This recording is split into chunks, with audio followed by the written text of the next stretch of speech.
Hello friends, this is Tirmal Kumari.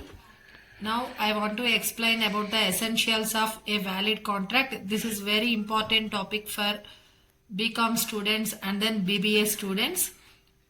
Essentials of a valid contract.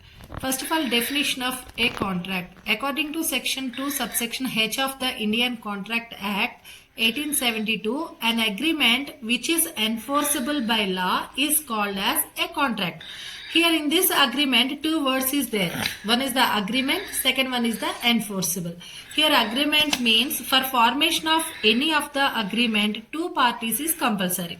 Here first party is called as an offerer. Who makes the offer or proposal is called as an offerer.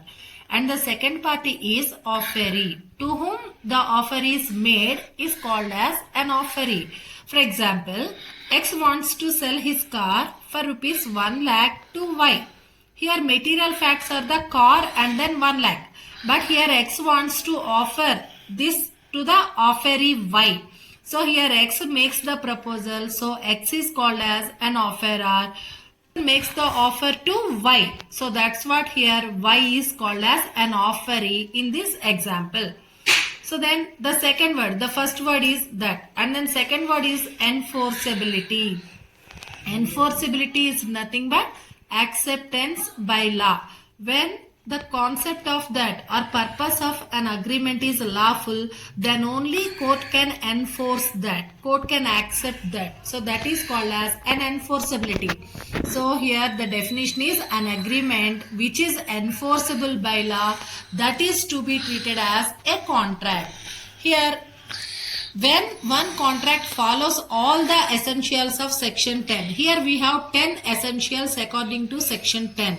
If one contract can follows all the 10 essentials, then only that should be treated as a valid contract. Otherwise, if any one of the essential is not followed, that should not be treated as a valid contract. So all these 10 essentials are very important. Here the first one, come to the first essential, that is offer and acceptance. Here offer and acceptance, in this point also two words is there. Offer and acceptance.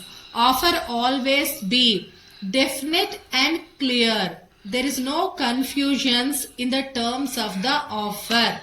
And that too acceptance, in the acceptance point of view, it should be absolute and unconditional.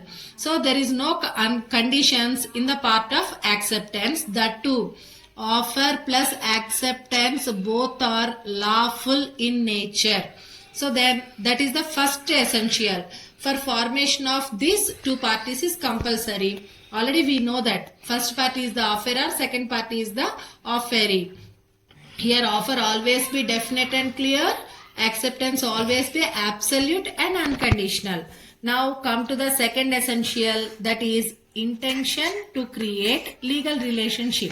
Here at the time of formation of a contract, the intention of the parties should be to create a legal relation. Otherwise, there is no validity to that contract. Here, what is the intention to create a legal relation? I will give you a simple example. We have a famous case study for Balfour versus Balfour. What is that case study? One husband promised to his wife, I will pay 30 pounds for monthly expenditure. At the time of promise, there should be a wife and husband relation between them. With love and affection, that person gave that promise to Mrs. Balfour. But after some time, the parties are separated and Mr. Balfour stopped to pay the remuneration to his wife. Based on that point, his wife wants to suit against her husband. Suit in the sense filing a case. Here wants to suit against her husband, but court clearly said that at the time of formation of, there is no intention to create a legal relation. Only this is a family agreement or domestic agreement. Here there is no contract between you and your husband, and you are not getting anything from your husband. That is the decision made by the English court.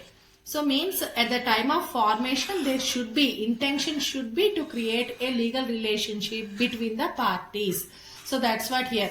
Domestic agreements are social agreements. Domestic agreements is nothing but the agreements among the people who are having the blood relation.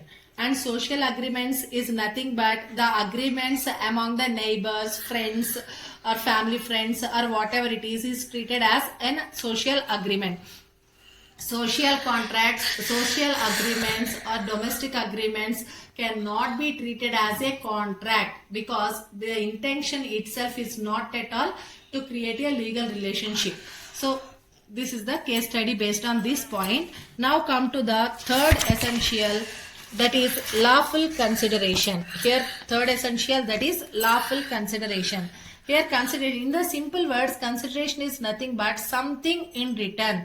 Here both the parties should give something and get something. Without consideration, there is no validity. That too, that consideration should be in the legal format only. That something may be in the form of cash, maybe in the form of kind, or maybe in the form of benefit or interest, whatever it is. But both the parties should give something and take something.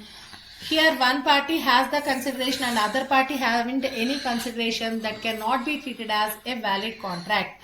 Here consideration is compulsory but need not be adequate. Inadequate essential, that is capacity of parties. Here a person is considered to be competent to a contract if he or she has the age of major. Only the major people can eligible to enter into an agreement. And sound mind. Sound mind means they are mentally capable to enter into an agreement. And then next one, it should not be declared as disqualified by any law. Any of the agreement which is disqualified in any of the law in the country, that should not be treated as that party is not eligible to enter into a contract. And come to the fifth point, that is free consent. Here consent is nothing but permission for something. Here consent should be free. Here there is no force in the part of consent.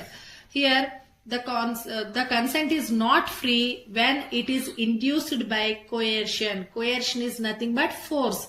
And undue influence means taking advantage. There is no need of influencing the party, but the party trying to influence them. That is called as undue influence. Fraud. A criminal deception is called as a fraud. Means intentionally defraud the others. And misrepresentation. Misrepresentation is nothing but wrong representing a person, a thing, or a place, or whatever it is. And then finally, the fifth one is mistake. Mistake is unintentional error is called as a mistake. If any of the agreement is formed or any of the contract is formed based on these points, that should not be treated as a valid contract. Then come to the next point, that is lawful object. Here, purpose of entering into an agreement or a contract should always be legal. Illegal agreements cannot be enforceable by law.